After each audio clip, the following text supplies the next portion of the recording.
Hello friends, welcome to my exam solution. आज हम shooting an elephant एक ऐसे है जिसे जॉर्ज ऑरवेल ने लिखा है, उसका एनालिसिस पढ़ेंगे।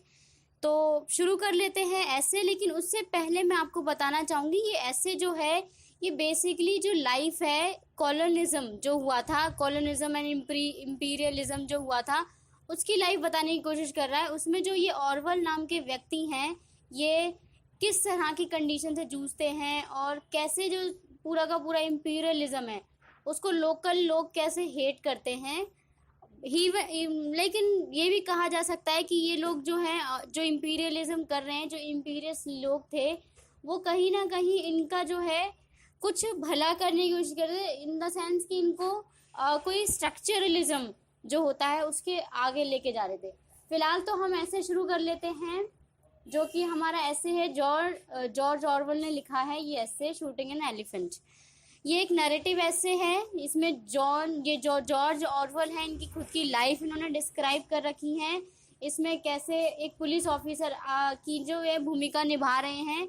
और ये ब्रिटिश राज की बात है जो कि बर्मा जो है अभी जो म्यांमार है वहाँ पे है। तो ब्रिटिश कॉलोनिज्म था उस टाइम पे, ब्रिटिश लोग जो थे इम्पीरियलिस्ट रूल कर रहे थे। तो वहाँ पे ऑरवेल जो था वो ब्रिटिश आर्मी की तरफ से बर्मा में वहाँ का रूल कर रहे थे, उसको होल्डिंग कर रहे थे। पूरा का पूरा लॉ जो है उन्होंने हैंड ओवर कर रखा था अपने अंडर। तो यहाँ पे बात कर लेते हैं, ये जो एडमिनिस्ट्रेशन था उससे पहले इंडिया में मिक्स था, क्योंकि बर्मा जो था इंडिया का पार्ट हुआ करता था, लेकिन ये सेपरेट हो गया था जनवरी 4 1948 में। इनको जो है ये सेपरेट तो बहुत पहले हो गया, लेकिन इनको इंडिपेंडेंस मिल गई थी जो ब्रिटिश लोग थे 1948 में मिली थी। हमारी इंडिपेंडेंस के एक साल बाद इनको भी इंडिपेंडेंस मिल चुकी थी। तो यहाँ पे ब्रिटिश ने बर्मा पे जो कॉन्कर रखा था, पूरा अपना राज रखा, वो रखा था 62 ईयर्स तक। 62 ईयर्स तक उन्होंने बर्मा पर राज किया और उन्होंने एंग्लो ब्रमीज वॉर का भी बर्मीज वॉर जो हुई थी उसको भी हैंड ओवर किया। मतलब ये पूरा का पूरा ले लीजिए आप, इम्पीरियलिज्म जब रूल होता है तो क्या क्या चीज़ें उनके पास आई। पहले तो उन्होंने जो है यहाँ पे देखिए ऐसे इन्होंने लिखा है ऑरवेल ने। फिर ये जो था वो उस टाइम की बात बताते हैं कि ये जो पूरा का पूरा लॉ था ब्रिटेन का, ब्रिटिश लोगों का लॉ था, उनकी अपनी एक सोसाइटी थी, उसको ये लॉ को हैंड ओवर कर रखे थे। देन इसके बाद जो एडमिनिस्ट्रेशन था कैसे कैसे फैला इंडिया से लेके बर्मा, और जस्ट बिकॉज ऑफ उनको ट्रेड करना था इसलिए उन्होंने पूरा जो है एम्पायर को अपना जैसे जैसे सेपरेट नहीं किया, बढ़ाते गए। आगे शुरू कर लेते हैं हमारा ऐसे सबसे पहले शुरू होता है ऑरवेल की लाइफ से। ऑरवेल एक पुलिस ऑफिसर हैं, वो बहुत ज़्यादा चैलेंजेस फेस कर रहे हैं। क्यों फेस कर रहे हैं चैलेंजेस? एक्चुअली बात मैं बताऊं कि क्योंकि ऑरवेल ब्रिटिश की आर्मी से थे, तो जो लोकल लोग थे वहाँ के बर्मा के लोग जो थे वो ब्रिटेन लोग थे, ब्रिटेन था पूरा, और वहाँ के लोग थे उनको बिल्कुल भी पसंद नहीं करते। ऑब्वियसली आप समझ सकते हैं, अगर आपके ऊपर कोई रूल करेगा और वो आपके ऊपर अत्याचार करेगा तो कोई भी पसंद नहीं करेगा। तो इसी तरह से जो बर्मा के लोग थे उनको भी ये लोग बिल्कुल पसंद नहीं थे।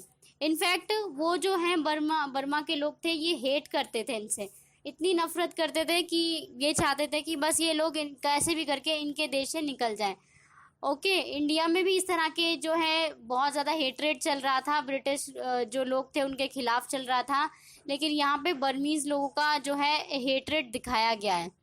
यहाँ पे ये लोग जो थे ऑरवेल को हरास भी करते थे, हरास इन द सेंस कि उसके ऊपर हंसते थे, उसके ऊपर काफ़ी कमेंट करते थे, उसके पहनावे को लेके, उसकी कुछ चीज़ों को लेके उसके ऊपर बहुत ज़्यादा उल्टे सीधे कमेंट करते थे ये लोग, क्योंकि ये लोग हेट करते थे ब्रिटिश आर्मी से, ब्रिटिश लोगों से हेट करते थे। यहाँ पे ऑरवेल जो था वो हमेशा अवॉइड करता था चीज़ों को कि चलो बोलने दो यार, जैसे भी ये चलने दो। तो हमेशा ही अवॉइड करता था, ये इनकी फालतू की बकवास नहीं सुनता था बर्मीज़ जो लोग थे वहाँ के। तो यहाँ पे अब बात कैसे आई, यहाँ पे एक दिन ऑरवल को सुनने में आया, 4-5 लोग आए उसके पास में और सुनने में आया कि एक एलिफेंट है, उसने अपनी चेन तोड़ के भाग गया है और पागल सा हो गया है, अपनी चेन तोड़ के भाग गया और पागल सा हो गया है।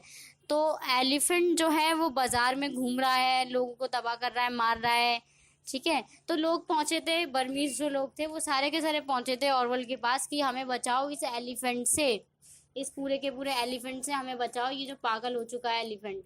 तो यहाँ पे ऑरवल को काफ़ी गुस्सा आता है, क्योंकि एक तो सबसे बड़ी बात है वो वहाँ पे रखवाली करने की कोशिश करता है, तो राइफल निकालता है बिना सोचे समझे, अपनी जस्ट राइफल्स निकालता है और चलता है उस एलिफेंट को शूट करने से। लेकिन उसका ऐसा कोई इरादा नहीं होता है, वो बस वो पागल एलिफेंट है उसको जो है अपने कंट्रोल में रखना चाहता है। ओके, लेकिन आगे देखते हैं स्टोरी कैसे हमारी चलती है।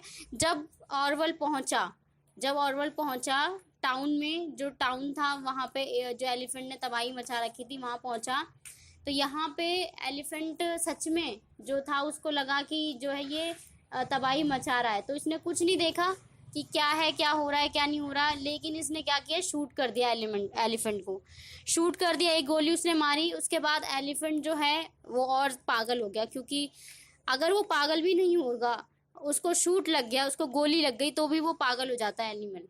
तो यहाँ पे उसने एक गोली मारी, फिर उसको एलिफेंट को देखते देखते दूसरी गोली मारी, फिर तीसरी, तो ऐसे उसने गोलियां मारता गया और राइफल भी उसकी ख़त्म हो गई, फिर भी वो जो है एलिफेंट को मारता गया। यहाँ पे जो बर्मीज लोग हैं सिर्फ उसको देख रहे थे खड़े खड़े, और वो बिल्कुल अकेला था।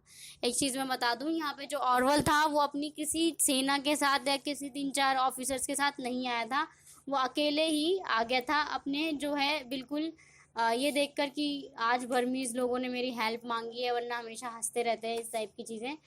तो आया और उसने बिना सोचे समझे ये जो कदम उठाया, ये एलिफेंट को मारा था और एलिफेंट पे गोलियां चलाने लग गया।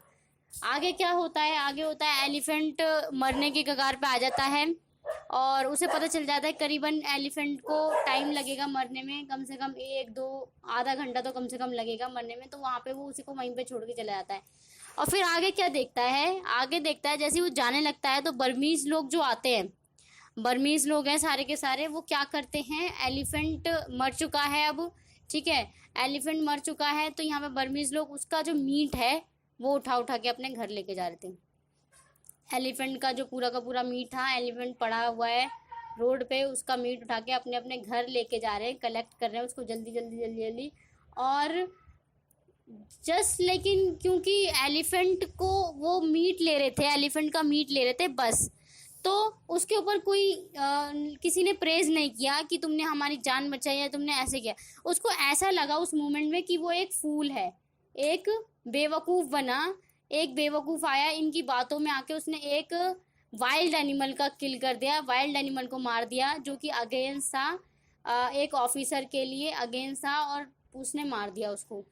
तो यहाँ पे वो एक फूल की तरह से दिखाया गया है एट द एंड, क्योंकि उसने बिना सोचे समझे जो है कदम उठा लिया, जस्ट बिकॉज ऑफ कि बर्मीज लोग अब उसको जो है रिस्पेक्ट करेंगे, उसकी ज़्यादा आगे वाहवाही करेंगे कि उसने जो है उन लोगों को एक बड़े से दानव एलिफेंट से बचाया। लेकिन फ़िलहाल ऐसा कुछ हुआ नहीं, उसको वो जो है एक फूल बन गया। तो ये थी कहानी पूरी की पूरी, पूरा का पूरा जो ऐसे है वो इसी चीज़ पे है कि कैसे इम्पीरियलिज्म का रूल होता है और लोगों में इतना हेट्रेड है, इतना हेट्रेड है कि मतलब वो बहुत उल्टी सीधी चीज़ें भी कर सकते थे। इनफैक्ट इंडिया में भी काफ़ी सारे मूवमेंट हुए थे ऐसा, जैसा आपको पता होगा हमारे इंडिया में कितने सारे मूवमेंट हुआ था, 57 की क्रांति हुई थी, जिससे जो भी अनसक्सेसफुल रही थी। बट यहाँ पे जो है बर्मा का जो लोगों का हेट्रेड है, जो लोगों का गुस्सा है, वो पूरा का पूरा ऑरवल ने दिखाने की कोशिश की है अपने इस ऐसे में। ये वैसे रियल है, रियल एविडेंस के ऊपर है, ऑरवल की अपनी खुद की ये लाइफ है, ऑरवल की अपनी खुद के ये जो सारे के सारे एक्सपीरियंस था वो शेयर कर रहा है। ओके, इस थीम्स में आप ये लिख सकते हैं कि इम्पीरियलिज्म है और रूल है कॉलोनिज्म का, और किस तरह से इनके ऊपर जो आधिपत्य हो रखा है ब्रिटिश एम्पायर का, उसमें कितना हेट्रेड है, ये सारी थीम इसकी बन सके। So thank you for listening.